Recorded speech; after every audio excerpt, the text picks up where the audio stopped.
Britain and France are poised for a symbolic reset during an upcoming state visit by French President Emmanuel Macron to the UK. This is according to an analyst ahead of Macron's arrival in London for a 3-day state visit on Tuesday.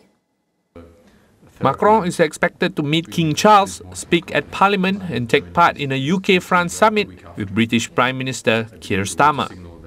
I don't expect major announcements. I think there's lots of symbolic value to this visit because it's a state visit, and state visits are all about symbols, aren't they?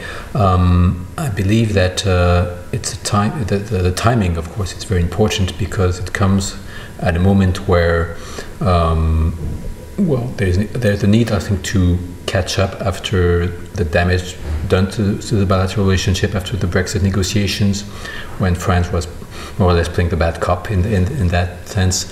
Well, the main area, the most, I think, obvious one and the one that would be really put forward is on defense. We're talking about two countries that share more or less the same capacities in terms of industrial weapons manufacturing, and they both have a nuclear deterrence. They're the only two countries in Europe that have, so they have the same outreach in terms of also diplomacy. So they really want to show that their might. I mean, the visit is about opening a new page in the relationship, but one country is in the EU and one is out, right?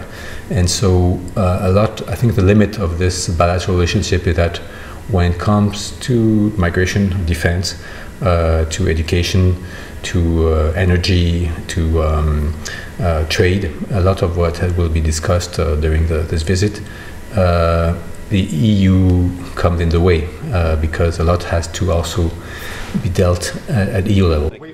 Ties between France and Britain have improved since Starmer took office last year, brought closer by shared concerns over Russian aggression toward Ukraine and the need to rearm Europe as US President Donald Trump plots a more isolationist position for the world's largest economy.